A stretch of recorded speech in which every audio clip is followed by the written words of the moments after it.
کام ہی نہیں تمہارا.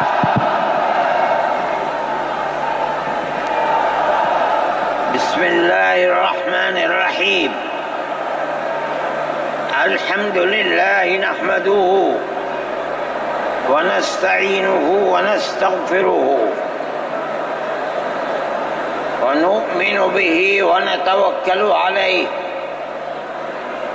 ونعوذ باللہ من شرور انفسنا ومن سیئات اعمالنا من يهده الله فلا مضل له ومن يضلله فلا هادي له ونشهد أن لا إله إلا الله وحده لا شريك له ونشهد أن سيدنا ومولانا محمدا عبده ورسوله. أما بعد، مسلم پرسنل لا بورڈ کے صدر محترم نائیڈو صاحب کے نائب صدر اور ہمارے مہدی صاحب، دوسرے حضرات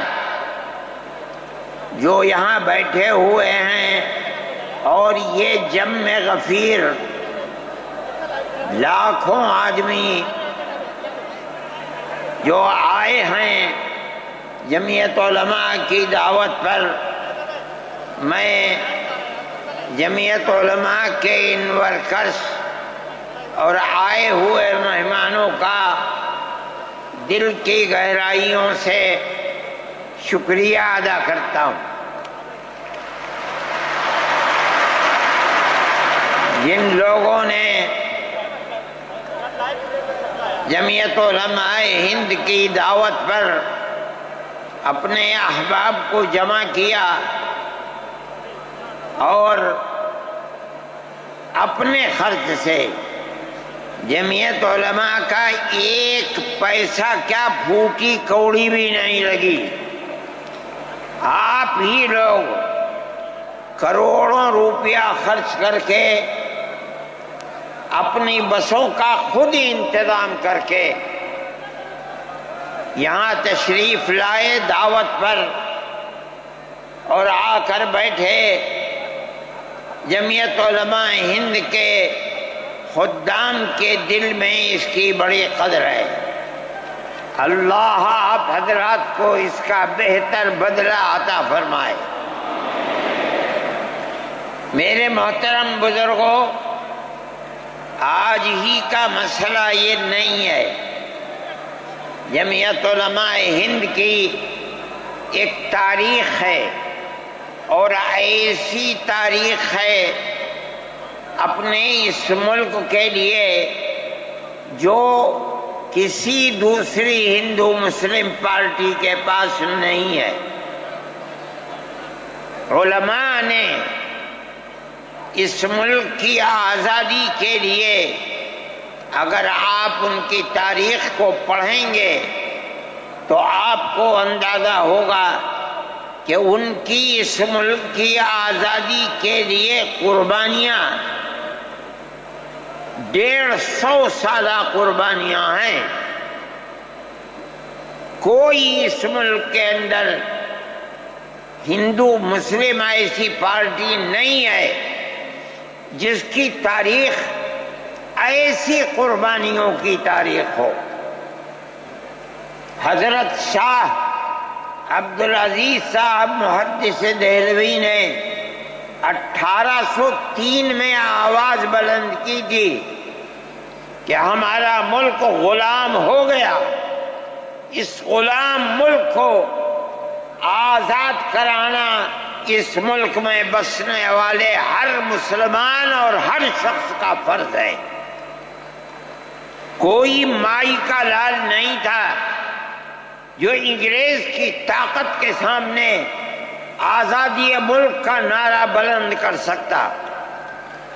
ایک مسلمان عالم دین نے اسی دلی کے اندر اس نعرے کو بلند کیا، اس کی جائیداد قلق کر لی گئی، اس کے مدرسے کو دفن کر دیا گیا، اس کو دلی بدر کر دیا گیا۔ لیکن یہ مسلمان ایسے نہیں تھے جو کسی ملک کے پیسے یا اس کی سطوت اور اس کی طاقت کے سامنے سر جھکا دیتے۔ جو انہوں نے اپنا موقف اختیار کیا تھا پتھر کی چٹان کی طرح، اسی طرح اس موقف کے اوپر کھڑے رہے۔ سب سے پہلا جہاد سن 1932 کے اندر ہوا، ہندوستانی لوگ تو جانتے بھی نہیں، اور اس کے اندر لوگ مر گئے، ختم ہو گئے۔ شاہ عبدالعزیز صاحب کے رشتے کے، ان کے قریب، ان کے اولاد میں شاہ اسماعیل شہید اور رائے بریلی کے شاہ احمد شہید، دونوں کے دونوں ختم ہو گئے، شہید ہو گئے بالا کوٹ کے میدان میں۔ لیکن پیچھے نہیں ہٹے۔ وہ لوگ جو بچ کر آئے تھے سن 1857 میں پھر جہاد کر لیا، اور اس کے اندر صرف اسی دلی کے اندر 33,000 مسلمان شہید کیے گئے، اور لال قلعے سے لے کر جامع مسجد تک درختوں کے اوپر ان کی لاشوں کو لٹکا دیا گیا۔ یہ مسلمان کی تاریخ ہے، علماء کی تاریخ ہے۔ بتائیں کون ہے جس کی زندگی کے اندر یہ تاریخ مل سکتی ہے؟ میں کہتا ہوں، لاکھوں آدمی کے سامنے کہتا ہوں، کوئی مائی کا لال ہے جس نے اس ملک کی اس طرح خدمت کی ہو جس طرح مسلمان علماء نے خدمت کی ہے؟ میرے بھائی، جمعیت علماء انہی مجاہدین کی بنائی ہوئی جماعت ہے۔ ہم تو ان کے جوتے سیدھے کرنے والے ہیں۔ ہمارا کیا کام ہے؟ ایک ہی کام ہے کہ انہوں نے جو جمعیت کی بنیاد کے اندر ہندو مسلم اتحاد اور ملک کے ہر بسنے والے کو ایک پیغام دیا تھا پیار و محبت کا، ہم اسی پیغام کو لیے بیٹھے ہوئے ہیں۔ ہمارا کام صرف اتنا ہے۔ دنیا توڑنا چاہتی ہے، حکومتیں برباد کرنا چاہتی ہیں، فرقہ پرست ذہنیت آگ لگانا چاہتی ہے، یہ نعرہ دینا چاہتی ہے کہ ہندو الگ، سکھ الگ، مسلمان الگ۔ ہم کہتے ہیں نہیں، ہندو مسلم سکھ عیسائی بھائی بھائی۔ یہ ہمارا پیغام نہیں ہے، ان بزرگوں کا پیغام ہے جنہوں نے پھانسیوں کے تختوں کو چوما، اپنے اس ملک کے لیے چوما ہے، اس کی آزادی کے لیے چوما ہے۔ اس ملک کے اندر یگانگت اتحاد جس کو آج آگ لگایا جا رہا ہے، ہمارے بزرگوں نے اسی اتحاد کے لیے اپنی قیمتی جانوں کو قربان کیا ہے، اور ان کا مقصد یہ تھا کہ ملک آزاد ہو جائے۔ حکومت ایسی بننی چاہیے جو حکومت سیکولر حکومت ہو، کسی کا حق نہ جائے۔ کانگریس اس لیے نہیں بنی تھی، یہ 1803 کی آواز ہے کہ ملک غلام ہو گیا، جہاد کرنا فرض ہے۔ کانگریس کا تو وجود بھی نہیں تھا۔ کانگریس تو 28 دسمبر 1985 کو بنی ہے، اور اس کا پہلا اجلاس بمبئی کے اندر ہوا ہے۔ آپ لوگ سمجھیں اس کو، کانگریس ملک کو آزاد کرانے کے لیے نہیں بنی تھی۔ کانگریس کی تجویز موجود ہے، وہ کہتے ہیں کہ ہندو مسلم ملک کے بسنے والوں کی اس جنگ و جدال سے دو جہاد سن 32 کا 1857 کا اس جہاد کے نتیجے میں جو برطانیہ کی حکومت اور ہندوستان کی حکومت میں دوری پیدا ہو گئی ہے، کانگریس کا مقصد تھا کہ اس دوری کو ختم کر دیا جائے، ملک کو اپنے گردن سے زنجیر غلامی کی نکال کر توڑ دیا جائے۔ کانگریس کا مقصد نہیں تھا۔ میں آپ سے کہتا ہوں یہ بات ہے اور کانگریس کی تجویز میں موجود ہے، کوئی اس کی تردید نہیں کر سکتا۔ کسی نے حضرت گنگوہی رحمت اللہ علیہ سے پوچھا کہ ایک جماعت بنی ہے جو ہندوؤں نے بنائی ہے انگریز کے ساتھ مل کر، کیا مسلمان اس جماعت میں شریک ہو سکتا ہے؟ حضرت نے فتویٰ دیا اور یہ کہا کہ جس طرح اپنے کاروبار میں ہندو مسلمان شریک ہو سکتا ہے، اسی طرح اس پارٹی کے اندر بھی ہندو مسلمان شریک ہو سکتا ہے، بشرطے کہ دین کو کوئی نقصان نہ پہنچے۔ اس فتوے کا نام ہے نصرت الابرار، جو پرانی یونین مکتبیں ہیں، لائبریریاں ہیں، یہ آج بھی وہاں موجود ہے۔ یہ صرف فتویٰ نہیں ہے، یہ اس لیے ہے کہ یہ اشارہ ہے کہ مسلمانوں کو کانگریس کے ساتھ شریک ہونا چاہیے اور کانگریس کے اس نظریے کو بدلنا چاہیے۔ کانگریس کے اندر مستقل غلامی کی زنجیر کو توڑنے کے لیے اور انگریز کے ساتھ جہاد کرنے کے لیے تیار کرنا چاہیے۔ مسلمان جوق در جوق اس کے اندر شریک ہوئے، کانگریس کے اس نظریے کو بدل دیا اور کانگریس کو ملک کی آزادی کے لیے کھڑا کر دیا۔ یہ مسلمان کا، علماء کا، جمعیت علماء کا کردار ہے۔ کوئی مانے نہ مانے، تاریخ میں لکھی ہوئی چیزیں ہیں، ہم سے پوچھے ہم وہ تاریخ کی لکھی ہوئی چیزیں نہیں ہیں۔ ہماری تاریخ کو مٹا دیا گیا۔ وہ طبقہ جو آج ملک کے اندر اسلام اور مسلمانوں کو دفن کرنا چاہتا ہے، وہ ہماری تاریخ کو دفن کرنے کے اندر کامیاب ہو گیا، مگر ہم کہتے ہیں یہ ہماری تاریخ ہے۔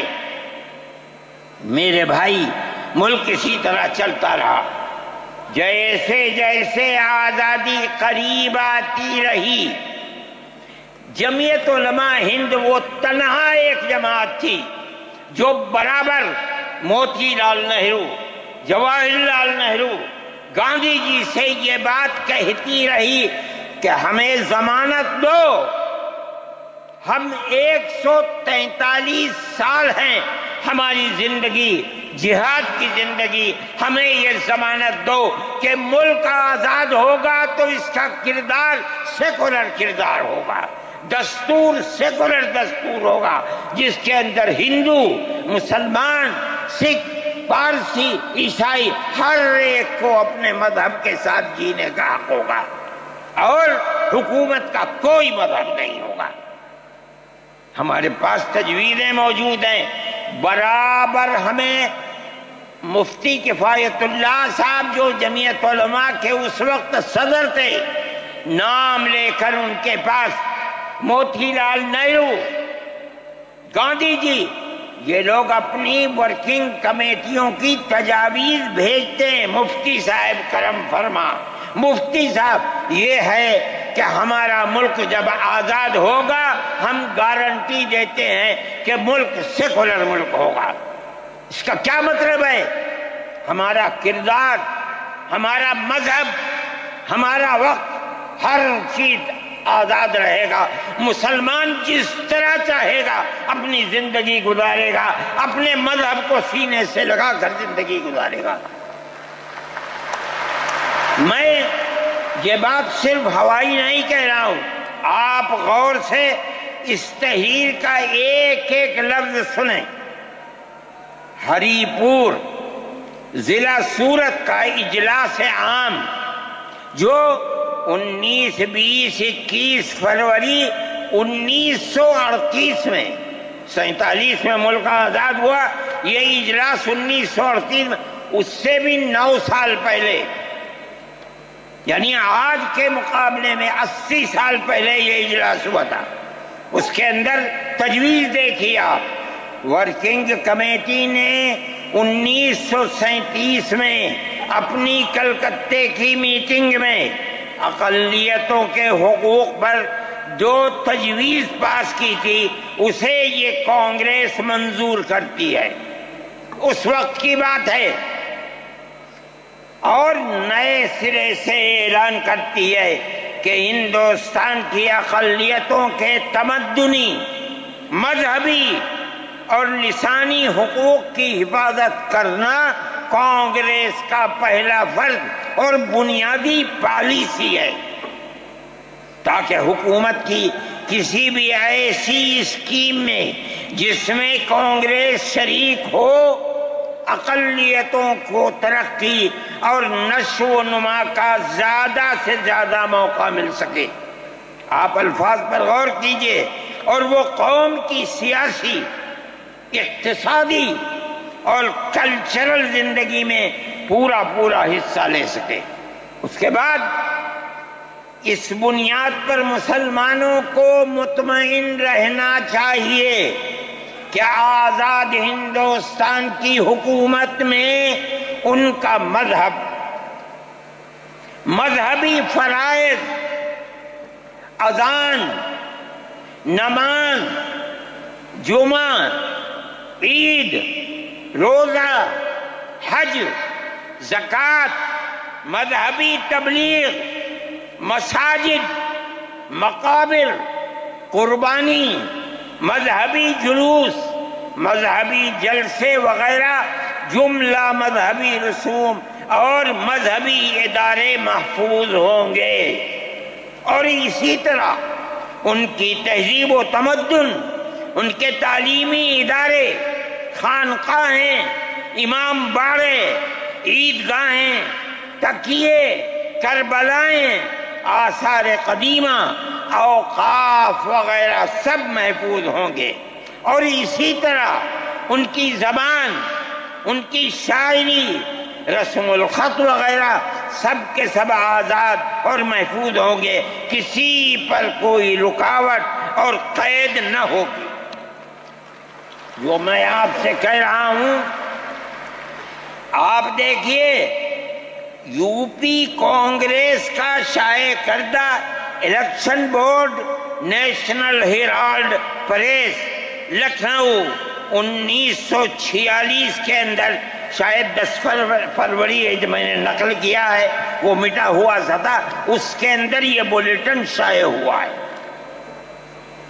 میں کہتا ہوں کہ ہندوستان کی جمعیت علماء کے بار بار کھچوکے لگانے پر وعدہ کرو کہ ملک سیکولر ملک ہے، وہ وعدہ کرتے چلتے ہیں۔ میں آج آپ سے پوچھتا ہوں کہ اس میں سب سے پہلی چیز ہے کہ مسلمانوں کا مذہب اور مذہبی فرائض محفوظ رہیں گے۔ آج میں پوچھتا ہوں، ملک کی آزادی کو 70-80 سال ہو رہے ہیں، بتائیے کیا محفوظ ہے مسلمانوں کا؟ آپ مذہب محفوظ ہے مسلمانوں کا؟ کیا آپ نے مسلمان مذہب کا مسئلہ قرآن و حدیث سے ثابت ہے؟ آپ جو کچھ کر سکتے تھے آپ نے نکاح اور طلاق کے اندر کر دیا، مذہب کا محفوظ ہے؟